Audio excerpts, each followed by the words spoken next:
السلام علیکم ورحمۃ اللہ وبرکاتہ۔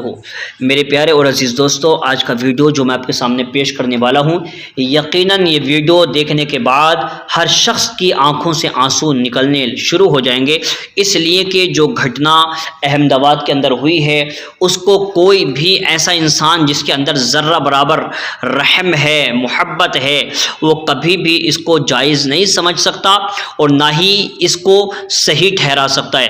میرے بھائی، اتنا دردناک حادثہ ہوا ہے کہ پورے ہندوستان کے اندر ایک طریقے سے خوف کا ماحول پیدا ہو گیا ہے اور ہر شخص اپنی بیٹیوں کو لے کر اب حیران اور پریشان ہوتا ہوا نظر آ رہا ہے۔ احمد آباد کی رہنے والی عائشہ نے یوں تو خودکشی کی نہ کوئی وجہ بتائی ہے اور نہ ہی کسی پر الزام لگایا، اس نے بس یہ کہا ہے کہ وہ خدا سے ملنا چاہتی ہے، لیکن عائشہ کے والد لیاقت علی کے بیان سے خودکشی کی وجہ سامنے آئی ہے وہ جہیز کی مانگ ہے۔ عائشہ کی کہانی ان بہت ساری عورتوں کی کہانیوں ہی جیسی ہے جو جہیز کی لالچی خاوند اور ساس سسر کے ہاتھوں ستائی جاتی ہیں۔ عائشہ کا شوہر راجستھان کا ہے، وہ جہیز کی بار بار فریاد کرتا اور کچھ نہ پانے پر عائشہ کو اس کے والدین کے پاس احمد آباد چھوڑ جاتا تھا۔ اس بار عائشہ نے خودکشی کی دھمکی بھی دی، جس پر اس کے شوہر نے کہا تھا کہ مرنا ہے تو جا کر مر جا اور مرنے کا ویڈیو بھیج دے، اور عائشہ سابرمتی ندی میں کود گئی۔ عائشہ کا جو ویڈیو وائرل ہوا ہے اس سے پتہ چلتا ہے کہ وہ محبت کی ماری ہوئی تھی، شوہر کو تو وہ چاہتی تھی مگر شوہر جہیز کا لالچی تھا۔ یہ تو ایک عائشہ کی کہانی ہے جو ہمارے سامنے آ گئی، ورنہ اس ملک میں روزانہ نہ جانے کتنی ہی عائشائیں ہیں جو جہیز کی بھیٹ چڑھ جاتی ہیں، ان کی خبر تک کسی اخبار کی سرخی نہیں بن پاتی اور ان کے والدین رو دھو کر خاموش ہو جاتے ہیں۔ خاموشی کے علاوہ ان کے پاس کوئی چارہ بھی نہیں ہوتا، وہ نہ کرپٹ افسران کی جیب بھر سکتے ہیں اور نہ ہی وہ وکلاء کو فیس دے سکتے ہیں۔ نتیجہ یہی نکلتا ہے کہ عائشائیں جہیز کی بھیٹ چڑھتی رہتی ہیں اور جہیز کے لالچی آزاد گھومتے رہتے ہیں۔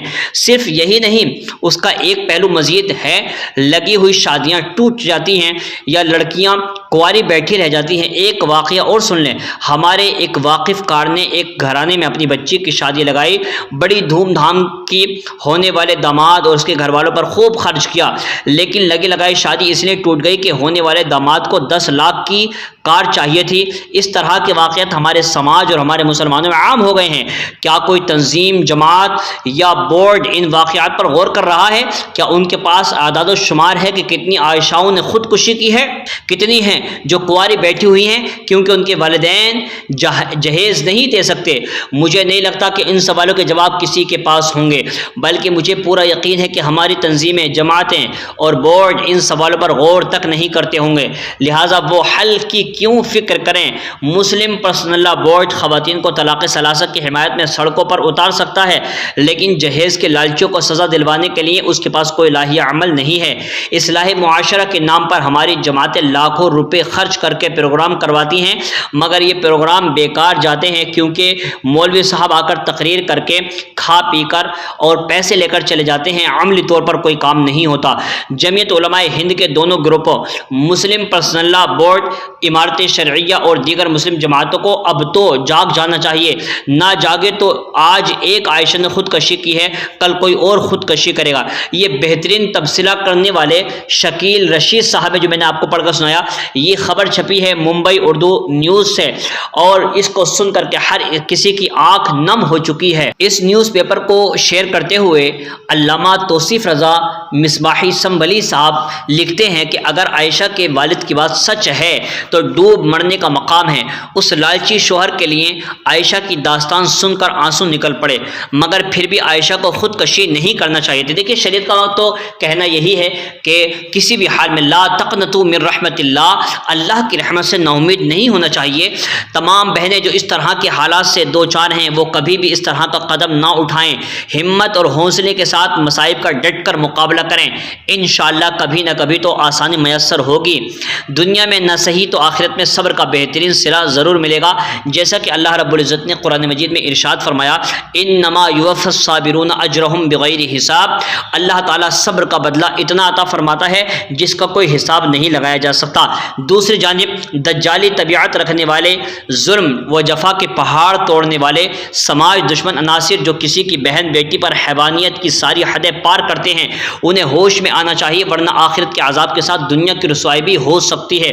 ایک بات میں اور یہ کہہ دینا چاہتا ہوں میرے بھائی، آج جو جہیز کے چکر میں جگہ جگہ گھروں پر جاتے ہیں رشتے لے کر، لیکن ان کا منہ مانگا جو جہیز نہیں مل پاتا، پیسے نہیں مل پاتے، سونا نہیں مل پاتا اور وہ رشتے توڑ دیتے ہیں، ان سے کہنا چاہتا ہوں کہ دیکھیے آپ میں اور ان لوگوں میں کیا فرق ہے جو بھیک مانگتے ہیں، آپ بھی تو وہی کام کر رہے ہیں۔ میری گزارش ہے کہ آپ کی اس مانگ تانگ نے ہزاروں لڑکیوں کو اپنے گھر پر بیٹھا دیا ہے اور وہ اپنے باپ کے کاندھے پر ایک طریقے سے ان کی جوانی ختم ہو رہی ہے اور آپ جو ہیں اپنے جہیز کی پوری لسٹ لے کر گھوم رہے ہیں۔